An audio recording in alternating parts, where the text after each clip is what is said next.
show, Clyde and Seymour Sea Lion High. Now this show's actually been open since April of this year, and something new that we've been doing is coming out here about 15 minutes before the show starts to answer one of the most commonly asked questions we get here at SeaWorld, and that is, how do you train the animals? Well, instead of me standing up here and telling you how we train the animals, we thought it'd be a lot of fun to show you how we train the animals. So in a couple of minutes, one of our trainers is going to come out on stage with one of our animals that will demonstrate a training session for you guys, and I'll kind of give you a little bit of commentary as to what's going on. But basically, in a nutshell, the way we train the animals here is through positive reinforcement and through operant conditioning. What that means is every time the animals do something correctly that we've asked them to do, they get something that they like. That could be food, that could be a play toy, that could be a rub down, it could be anything that they find enjoyable. And the hope is that if they got that thing that they like, they'll want to do that behavior again and receive that thing that they like again. Another really important thing to discuss is what happens when they don't do what we ask them to do. You'll probably see that happen 8 or 9 times during the show today. But what we do is we simply give them the opportunity to succeed. If they don't get it right that time, that's okay. We simply give them another opportunity to get it right. If they don't get it right after 2 times, we move on to something that we know they're going to get right. So we always keep it positive. Here at the stadium, we have California sea lions. We also have Pacific walruses, as well as Asian small-clawed otters. And those training techniques are the same that are utilized throughout the entire park. Whether it's a 6-pound Asian small-clawed otter or a 12,000-pound killer whale down at Shamu Stadium, it's all the same training. Now, raise your hand if you have seen our new show, Clyde and Seymour Sea Lion High. All right, a couple of you guys. Raise your hand if you saw the show prior, Clyde and Seymour Take Pirate Island. Yeah! That one ran for like 16 years. Some of us are still reciting those lines in our sleep. Oh, wait a minute, hold on. We got someone coming off the stage. We've got one of our trainers here, and we've got Rydell, who's a 5-year-old California sea lion who was born right next door at our Pacific Point Reserve. And what you're seeing here is Pete is basically teaching Rydell to follow a target pole. And that's what that object is that he's carrying that looks like a bit of a Q-tip there in his hand. And what's happened is all of our animals here, one of the first things we teach them how to do is to touch our hand on a hand target and station there. And basically follow our hand this way, follow our hand this way, up, down, anywhere we ask them to go. And sometimes we want to reach out into the center of the pool, but we can't reach that far, so we teach them to touch this target pole, which acts as an extension of our hand. And it's how we are able to shape a lot of the cool big behaviors that you see here in the show, in the shows and the other parts of the park and things like that. So the big back flips, the big front flips, they're all naturally occurring behaviors these animals do on their own. We can simply shape it into what you guys will see here in the show. And that's by teaching them to follow it backwards, follow it forwards, up, down, and around, and all that stuff.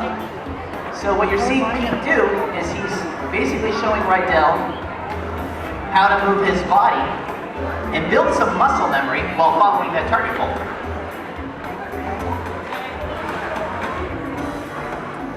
So it's definitely an interesting process you guys are getting to watch here.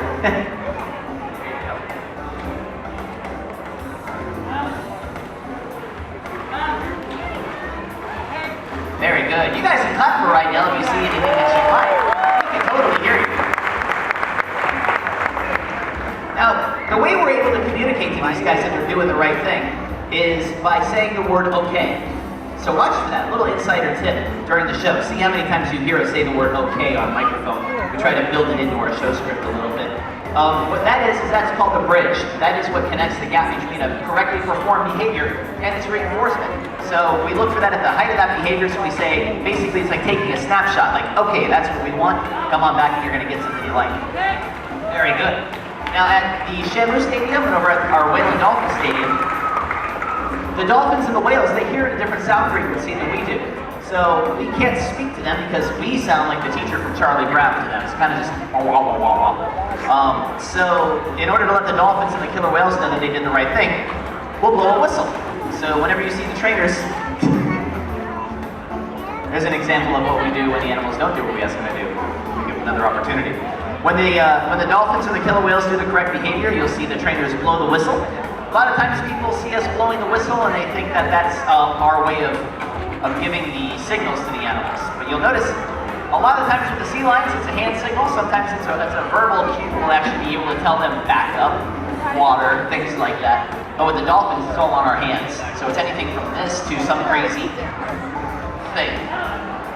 But the animals, they know what each one of them means.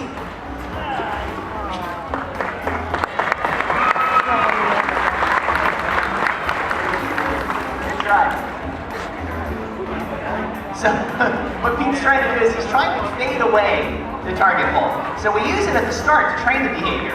And we'll tap the water every place we want Rydell to jump. But what we're hoping is eventually we can stop tapping the water. Maybe just carry the target hole. There you go. Little bonus jump there.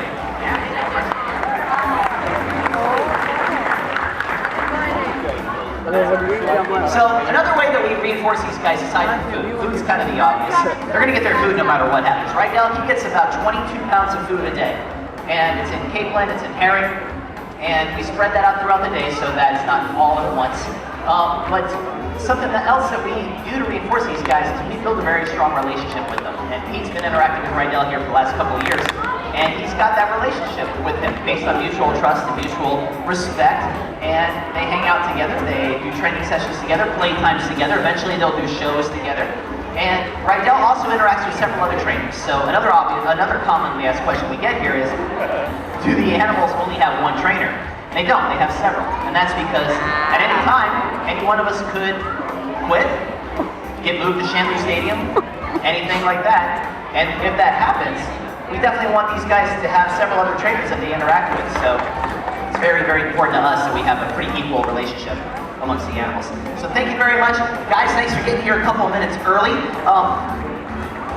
Get a little insight into how we train the animals here. And the reason I asked you earlier, if you guys had seen our previous show, Clyde and Seymour Take Pirate Island, is because in that show, you may remember, there wasn't a whole lot of splashing going on. This show is a little different. You might notice there's a lot of blue Soak Zone stickers all the way up there. You'll see some over there, definitely over here. You feel me, you guys? All right. There's a lot of water effects here in the show that will definitely affect you guys. So just so you're aware of that, the water effects are coming. One last thing I definitely want to let you guys know about, you might see some storm clouds coming in from this end. We keep track of the lightning here, and if the lightning does move in, sometimes for the safety of the trainers and the safety of the animals, we might pause the show here and there. If it starts raining and there's no lightning, great, we'll keep doing the show. We want to do the show for you. Trust me, I really want to do the show for you too. But as long as the lightning stays out, we'll be fine. Rain, snow, sleet, zombie apocalypse, we'll keep doing the show, whatever. All right, so thank you very much. We'll see you guys in a couple of minutes.